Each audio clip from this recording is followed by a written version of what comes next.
सबका अभिनंदन करता हूं, धन्यवाद करना चाहता हूं कि आज इस खूबसूरत मूर्ति का हम सब ने मिलकर अनावरण किया। खटाना जी क्या है, बहुत जल्दी घबरा जाते हैं।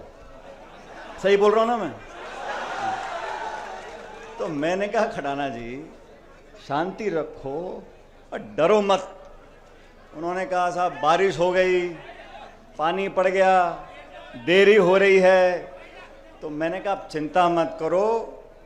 फिर उन्होंने कहा साहब वो बीजेपी वाले कोई यात्रा निकाल रहे हैं, कोई मीटिंग कर रहे हैं, कोई हाथी पे आ रहा है, कोई घोड़े पे आ रहा है। और हकीकत तो यह है कि इस मूर्ति के कार्यक्रम को बहुत समय से उन्होंने मुझसे टाइम मांगा था, लेकिन कुछ परिस्थिति ऐसी रही कि कार्यक्रम नहीं कर पाए। लेकिन फिर वो एक, आप जानते हो पुराने खटाना जी को मैं भी बहुत दिनों से देख रहा हूँ, तो बहुत टेंशन, मन में विचलन, ये हो जाएगा वो हो जाएगा, परिवर्तन यात्रा आ रही है, फलानी पार्टी आ रही है, ये हो रहा है वो हो रहा है। तो मैंने कहा सुनो खटाना जी, 100 सुनार की और 1 लोहार की। मैंने कहा आप चिंता मत करो, हम सब लोग आएंगे। और ये पुराना बहुत लंबे समय का कार्यक्रम होना था, लेकिन हर चीज का समय होता है। और ये संयोग की बात है कि कल एक जनसभा प्रियंका जी ने करी टोंक में। अब आप जानते हो मैं टोंक जिले से, टोंक का विधायक हूं, लेकिन ये मैं कैसे भूल सकता हूं कि मैं सबसे पहले दौसा का सांसद था। तो कुछ संयोग ऐसा बैठा कि जैसे ही हमारी टोंक की सभा कल खत्म हुई, हमारा आज 11 तारीख का प्रोग्राम था। तो मैं धन्यवाद देना चाहता हूं उन सब लोगों का जिन्होंने इस मूर्ति का निर्माण करने में, इस कार्यक्रम को कामयाब बनाने में एक दूसरे का सहयोग किया। और आप सब जानते हो चुनाव ज़्यादा दूर नहीं है। अभी खटाना जी याद दिला रहे थे 1986 में, मुझे अच्छी तरह याद है, मैं छोटा था उस समय, मेरे ख्याल 8-10 साल का होऊंगा। उस समय पायलट साहब ने इस कॉलेज का जब शिलान्यास किया था, तो टाइम था सुबह का 11-12 बजे का। हम पहुंचे रात के 1 बजे यहाँ पे। उन दिनों सड़कें छोटी थी, एम्बेसडर गाड़ी थी, डीजल की थी, बार बार गर्म हो जाती थी, रुकना पड़ता था। और साथ में आए थे उस समय सांसद थे अमिताभ बच्चन जी। मुझे जब इन्होंने कहा तो एकदम से याद आया कि हम अलवर होते हुए बांदीकुई पहुंचे, लेकिन रास्ते में बहुत जगह रुकते हुए आए और 8-10 घंटे देरी से आए। और उस समय भी लोगों के अंदर बहुत उत्साह था, बहुत जोश था। अब ये देखो खटाना जी, आपकी किस्मत ही ऐसी है, आज बिना अमिताभ बच्चन जी के भी मामला जमा हुआ है ठीक ठाक। क्यों भाई? और ये बात भी सही है कि शिलान्यास पायलट साहब ने किया था, लेकिन आज उनकी मूर्ति का जहां भी होंगे वो देख रहे होंगे कि हम सब ने मिलकर उनका मान सम्मान किया है। और इस मूर्ति की प्रेरणा आने वाली पीढ़ियां हमसे आपसे लेती रहेंगी। ये 36 कौम के लोगों के लिए, समाज के लोगों के लिए, जिले के लिए, जो जो बच्चे यहाँ पढ़ेंगे उन सब के लिए एक प्रेरणा का स्रोत रहेगा। अब क्योंकि 2.5-3 महीने बाद चुनाव है और मेरे ख्याल 1 महीने में आचार संहिता लग जाएगी। विधानसभा के चुनाव होंगे प्रदेश में, मध्य प्रदेश में है, छत्तीसगढ़ में है, तेलंगाना में है, मिजोरम में है। और आप सब लोगों को निर्णय करना है कि किन लोगों को चुनकर हमने विधानसभा में भेजना है। और मुझे कहने में कोई संकोच नहीं है कि आपके विधायक खटाना जी ने जो दिन रात इस बांदीकुई विधानसभा क्षेत्र में संपर्क किया है, हफ्ते में 6-6, 7-7 दिन घूम घूम कर गांव ढाणी में एक दूसरे से लोगों को जोड़ा है और बिना भेदभाव के, बिना पक्षपात के लोगों को विकास का रास्ता दिखाया है। क्योंकि साथियों, जब पहला चुनाव यहां से कांग्रेस पार्टी ने लड़ाया था खटाना जी को, अपन कामयाब नहीं हो सके थे, लेकिन उसके बावजूद भी संगठन के माध्यम से लगातार इस क्षेत्र की सेवा करी। और जब आपने जिताकर भेजा तो विकास में, संपर्क में, प्यार में, मोहब्बत में, भाईचारे में, जोड़ने में, बिना भेदभाव के विकास कराने में इन्होंने कोई कमी छोड़ी नहीं है। इसलिए आप लोगों को तय करना है, और आपसे मतलब नौजवानों से, 36 कौम के लोगों से, सब लोगों से।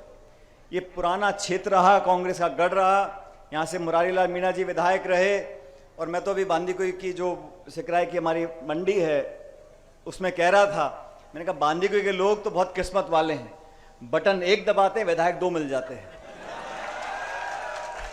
खटाना जी का भी, अब ये माने ना माने, मंत्री विधायक दौसा से हैं, लेकिन मन और मकान बांदीकुई में बना हुआ है। अभी मकान दिखा रहे थे मेरे को बाईं तरफ का जो बोर्ड लग रहा है। लेकिन आज मैं बहुत दिनों, ये बात सच है, बहुत दिनों के बाद बांदीकुई आने का मौका मिला। बहुत से ऐसे लोग जो पहले नौजवान थे, आज उनके बच्चे बड़े हो गए, जिनके थोड़े थोड़े बाल सफ़ेद थे आज पूरे धौले हो गए, पूरा सफ़ेद हो गए। और मैं रास्ते में आ रहा था, सीताराम शर्मा जी की हलवाई की दुकान है बाईं तरफ कोने पे। मैंने बहुत पहले वादा किया था उनको, मैंने कहा पंडित जी आपकी दुकान पक्का आऊँगा। आज उनको देखा, मैं गाड़ी से उतरा, उनकी दुकान में गया, उनका पोता इतना बड़ा हो गया, वो 22-23 साल का पोता हो गया। तो समय बहुत जल्दी बीतता है, लेकिन समय के बीतने का मतलब ये नहीं है कि हम आपसी संबंध खत्म कर दें। और संबंध साथियों बनाने से बनते हैं, चाहे घर का भी कोई सगा संबंधी हो, चाचा भतीजा माई मासी कोई भी हो, अगर आप संबंध नहीं बनाओगे, और संबंध बनते हैं 2 तरफ से, एक पक्ष जोर लगाता रहे और दूसरा सुने ना, राम राम ना करे, मीठे से बात ना करे, संबंध बनते नहीं। संबंध बनाने के लिए एक दूसरे को समझना, एक दूसरे के दुख दर्द में भागीदार रहना, अपनेपन का एहसास कराना। ताली 2 हाथ से बजती है, संबंध 2 तरफ से बनते हैं। तो समय के साथ साथ जो संबंध गहरे होते जाते हैं वो संबंध सच्चे होते हैं, और समय के साथ साथ जो संबंध कम होते जाते हैं, ये समझ लो कि कमी मेरे में या तुम में हो, अगर संबंध कमजोर हुए हैं तो कमी किसी ना किसी की है। लेकिन मुझे फख्र है, मुझे गर्व है, मुझे अभिमान है कि हम लोगों का संबंध इस क्षेत्र से, इस तहसील से, जिले से जितना पहले था, भगवान की कृपा है, आज पहले से ज्यादा हो गया है। और ये सब, इसका श्रेय मैं आप लोगों को देना चाहता हूं, क्योंकि मैं भी भाग दौड़ में लगा रहता हूं। आप जानते हो, मैंने इस कार्यक्रम का आयोजित किया, इसका उद्देश्य सिर्फ मूर्ति की स्थापना करना नहीं था। इसका उद्देश्य था कि वो बात, वो सिद्धांत, वो वादे, वो विचार जो स्वर्गीय पायलट साहब ने अपने पब्लिक लाइफ में, सार्वजनिक जीवन में कहे और करे, उसका अनुसरण हम कैसे कर सकते हैं। मुझे अच्छी तरह याद है, बचपन से मैं देखता था पायलट साहब के हर भाषण में बोलते थे कि कृषि को उद्योग का दर्जा मिलना चाहिए, किसान का क्रेडिट कार्ड होना चाहिए। 20 साल बाद अब जाके सरकारों ने उस काम को किया कि किसान क्रेडिट कार्ड मिलना शुरू हो गए। आज जरूरत इस बात की है कि किसानों के बच्चे इन कॉलेजों में पढ़ें और पढ़ लिख कर उन पदों पर बैठ जाएं जहां से नीति बनती है, जहां से कार्यक्रम बनते हैं, जहां से बजट साइन होता है। अगर उन कुर्सियों पर गरीब और किसान के बच्चे बैठेंगे, उस अधिकारी को, उस नेता को बताने की जरूरत नहीं पड़ेगी कि किसानी में कितनी लागत लगती है, खाद बीज पानी कहां से आता है, फसल का बीमा कहां से होता है, गाय भैंस बकरी कहां से आती है। तभी मैं कहता हूं, पायलट साहब भी कहते थे, गरीब गांव ढाणी में पैदा होने वाले बच्चे बच्चियां, उनको शिक्षा का वरदान मिले, वो पढ़ लिख कर कामयाब हों, जो व्यवस्था इस देश में, संविधान ने बनाई है, उसका पूरा उपयोग वो कर सकें, तभी परिवर्तन आएगा, तभी बदलाव आएगा, तभी देश विकसित होगा। और देश जब आगे बढ़ रहा है, चिंता मुझे इस बात की रहती है साथियों, हमारे देश में जो खाई है गांव और शहर की, अमीर और गरीब की, वो लगातार बढ़ती जा रही है। आज जो संपन्न है, जिनकी जेब में बहुत पैसा है, उनको रोकने वाला कोई नहीं है। और जो गांव गरीब जैसे हाल में कल था, आज बहुत ज्यादा सुधार हो नहीं सका, क्योंकि उस सोच के लोग बैठे नहीं है दिल्ली की सरकारों में, जिनके मन में पीड़ा हो। आज 9 साल से एक सरकार दिल्ली में बैठी है, बजाय भाषण देने के और ज्ञान बांटने के और विज्ञापन थपनाने के, ऐसी कौन सी नीति बनाई है मुझे बता दो आप लोग। नरेगा की योजना हमारी सरकार लेकर आई, शिक्षा का अधिकार हमारी सरकार लेकर आई, रोजगार का अधिकार हमारी सरकार लेकर आई। गरीबों का 75,000 करोड़ ऋण किसने माफ किया? कांग्रेस सरकार ने माफ किया। बीजेपी की सरकार जनता ने बनाई 2014 में, उसका मैं सम्मान करता हूं, क्योंकि जनता के आगे कोई नहीं है। उस सरकार बनाने के बाद हुआ क्या? नोटबंदी कर दी, जीएसटी लगा दिया, गैस का सिलेंडर 1100 रुपए का बिक रहा है। ऐसा क्या कारण है कि केंद्र की सरकार, जो पूर्ण बहुमत की सरकार है, मिलीजुली सरकार नहीं है, हमारी सरकारों में बहुत दबाव होते थे, सहयोगी दल कुछ मांग करते थे, दबाव में हम आ जाते थे, लेकिन पूर्ण बहुमत की सरकार बनी हुई है। किसानों के खिलाफ 3 कानून आपने बना दिए। नौजवान जो फौज में जाना चाहते थे, आज आपने अग्निवीर की स्कीम लगा दी कि फौज में भर्ती हो जाओ और 4 साल में छुट्टी। वो बापड़ा 4 साल बाद के करेगा क्या? उद्योगपति परेशान, नौजवान परेशान। हां, चुनाव आ जाए तो नई डेट आती रहती है। अभी राम मंदिर का उद्घाटन 1 जनवरी को होगा, 20 जनवरी को होगा। अरे तुम आज ही कर दो ना, कौन मना कर रहा है? लेकिन मंदिर का, मस्जिद का, राम और रावण का, हिंदू का मुसलमान का, कोई कुछ हो जाए, मैं कहूं यार टमाटर 200 रुपए किलो क्यों बिक रहा था? पाकिस्तान चले जाओ। महंगाई बढ़ गई, उद्योग बंद हो गए। इस देश में जो हमारी बड़ी बड़ी संपत्तियां थीं, रेल, तेल, बड़े उद्योग, हवाई अड्डे, कारखाने, बिजली घर, वो सब औने पौने भाव में लोगों को बेच बाच दिए। और हमको पता यूं नहीं पड़ता कि मीडिया में छपता ही नहीं। जो खबर नहीं छपानी होती वो नहीं छपती। लेकिन हिंदुस्तान का नाम बदल रहा है, भारत रखेंगे, इंडिया रखेंगे। अरे भाई, पहले से दोनों नाम हैं, तुमने क्या आविष्कार कर दिया? ये जो सोच है लोगों का ध्यान भटकाने की, मैं नौजवान साथियों से बोलना चाहता हूं, हम में कुछ कमी, आप हमें आके बोलो, कोई दिक्कत नहीं। लेकिन ये जो देश को लूट रहे हैं, इनको तो समझ लो। पहले खरबों रुपया विदेश चला गया। क्या भाषण दिए थे? सरकार बनाने के बाद पूरा कालाधन वापस आ जाएगा हिंदुस्तान में। कितना कालाधन वापस आया? जो अवैध बांग्लादेशी देश में घुस गए हैं उनको हम बाहर निकाल देंगे। कितने निकाल दिया आपने?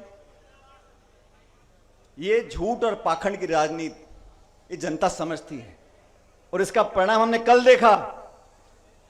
ये बड़े बड़े रथ पर परिवर्तन यात्रा निकालने आए थे कल दौसा में। मुरारी जी, कितने लोग थे दौसा में? क्यों भाई?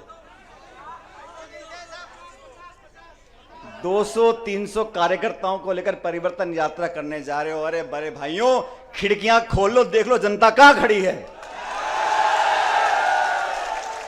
इनके पल्ले कुछ नहीं है, मेरी बात समझो, इनके पल्ले कुछ नहीं है। सिर्फ ध्यान भटकाना, लोगों को भड़काना, धर्म जाति की बात करना, सत्ता हासिल करना और राम राम जपना, इतना ही काम है। सब लोगों से सचेत रहना हमें बहुत जरूरी है, क्योंकि अब क्या, दुकान बहुत खुल गई। अभी चुनाव से पहले मैं देखूं, नई नई पार्टी बन रही है, नए नए नेता आ रहे हैं। अरे न अरे, अब आजकल और दिक्कत क्या हो गया, देखो, कोई बुरा मत माने, इस लोकतंत्र में सबको आजादी है टिकट मांगने की, चुनाव लड़ने की, और मैं समझता हूं इसमें कोई गलत बात नहीं है। लेकिन कुछ तो सोच लो, जिसकी 1.5 बीघा जमीन बिक गई, उसने खरीदी 2 स्कॉर्पियो, 4 झंडे और चल दिल्ली, चल जयपुर। इसमें कोई बुरी बात नहीं है, वहां तक तो ठीक है। लेकिन जब बाद में निर्णय हो जाए और जो सबसे मजबूत उम्मीदवार हो, चाहे वो किसी पार्टी का भी हो, मैं तो अपनी पार्टी की बात कर सकता हूं, तो फिर सबको मिलकर समर्थन करना चाहिए। ये नहीं है कोई चील में चला गया, कोई गाड़ी में, कोई घोड़े में, कोई बोतल में, कोई हाथी में, कोई केकड़े में, ऐसे नहीं चलता।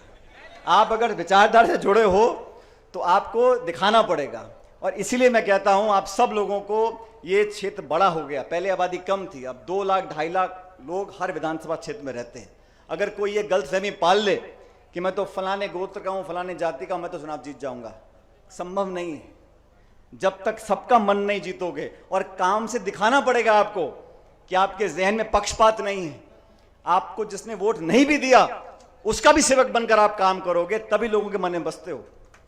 पर नेता तो बहुत हुए, मंत्री बहुत हुए, मुख्यमंत्री बहुत हुए, लेकिन नेता वो बनता है जो लोगों के दिल में राज कर सकता है, और लोगों के दिमाग में, लोगों के दिल में, लोगों के जहन में एक छाप छोड़ने के लिए बहुत मेहनत करनी पड़ती है, बहुत त्याग तपस्या करनी पड़ती है।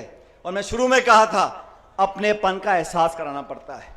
मुझे पूरा विश्वास है आप सब लोग, अभी वेद प्रकाश जी भाषण दे रहे थे, और वेद प्रकाश जी का क्या है, ये जो बोलते हैं तो बहुत आगे का सोच के बोलते हैं। लेकिन मैं ये जानता हूं कि जिन लोगों को जनता ने चुनकर भेजा, उन सब ने मेहनत से काम करा है, और खटाना जी ने बांदीकुई के विकास में, ये इस बात को आप भी जानते हो, जितना पहले नहीं हो सका था उससे ज्यादा काम इस बांदीकुई में करा के दिखाया है। इसलिए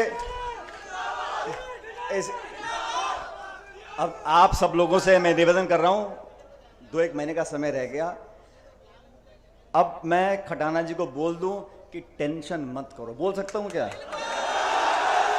आप सब के सब दोनों हाथ खड़े करके बताओ कि बोलो टेंशन करने का नहीं है।